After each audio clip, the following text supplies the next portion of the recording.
Now, we're talking about allergies and the importance of maintaining maintaining allergies, or not maintaining, looking after those allergies, because if you don't, they can seriously negatively affect your child. And joining us this morning, we have pediatric allergist, Ms.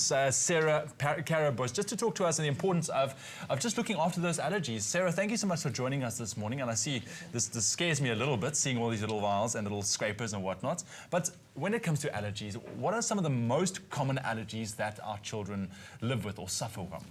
Well, in children, very importantly, they can have food allergies, which are on the rise worldwide. We don't know why they're on the rise, but they are, as well as things like hay fever, other types of allergic rhinitis, asthma, eczema, allergies to medications, allergies to insects, bee sting allergy. Sure, yeah. So like I said, it's very important to manage allergies because can allergies go unnoticed by either parents, by teachers at a school and be mistaken for maybe an illness?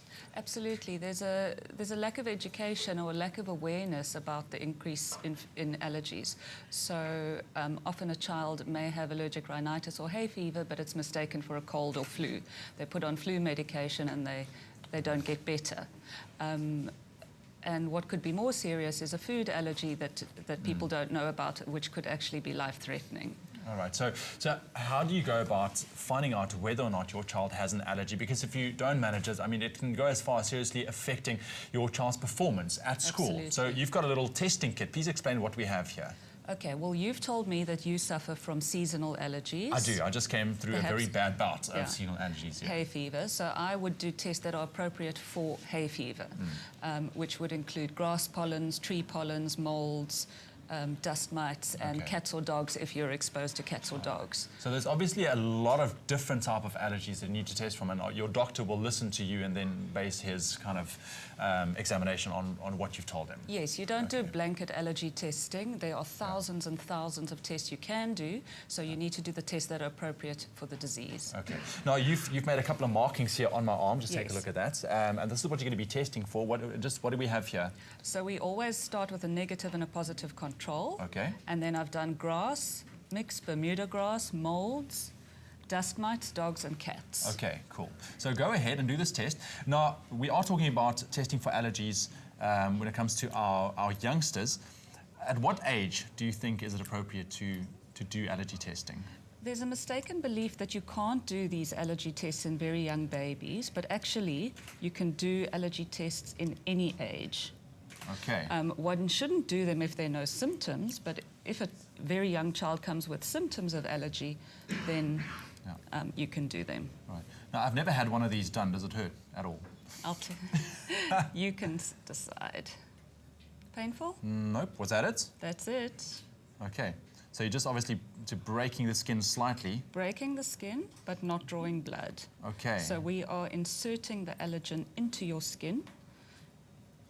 In the hope that if you are allergic, your skin will react to that. Okay. And how long does this whole process take in terms of waiting for the results? So now we've done it, we wait 15 minutes and then we'll have your results. 15 minutes. Perfect. Sarah, thank you so much. We're talking about managing allergies in our youngsters this morning. We're going to wait for these results. We'll reveal them a little bit later on, see if I actually am allergic to something. In the meantime, we are going to the Express, but don't forget, if you want to get your health and wellness fix, tune in to Doctor's Orders. That comes to you tomorrow on SABC3 at 3 o'clock. Lots of interesting content, such as managing allergies right there. Right, the Express coming up next. Yes, my arm is itching so bad right now, but we are back with Sarah, our pediatric allergist, to talk about managing allergies when it comes to our youngsters. Sarah, nice to be with you again. Now, my arm is itchy. It's on fire, and I had to resist very hard to scratch it.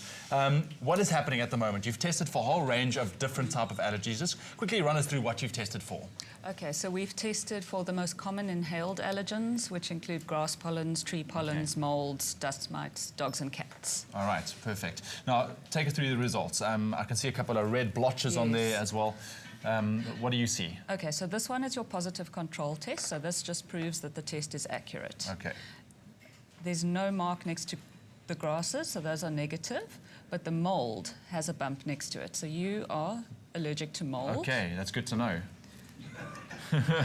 And bad news also to dogs. To dogs as well. It's like allergy to dogs. Oh, wow.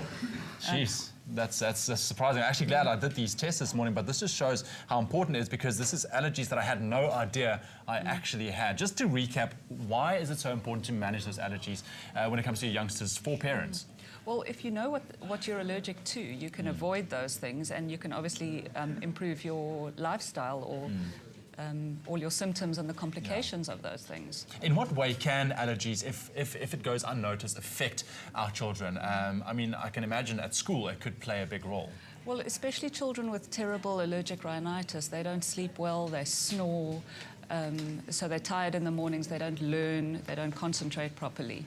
So just by treating the allergy, you can improve their school performance. Right. So what would you advise parents to do in terms of maybe recognizing allergies? How do you go about it? Because there are so many different allergies out there.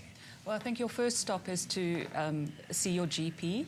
And if your GP thinks that you do have allergy symptoms, your GP can refer you to somebody who knows how to test for allergies and how to manage them. Perfect. Sarah, thank you so very much for enlightening me this morning on some of the allergies I had no pleasure. idea I actually had. But for more health and wellness information, remember, tune in to Doctor's Orders. That's tomorrow, Saturday, on SABC3 at 3 o'clock. Go and get your health and wellness fix. Sarah, once again, thank you so much. Can I scratch now? Yes, you can We're scratch. going to go to an ad break. We'll see you just now.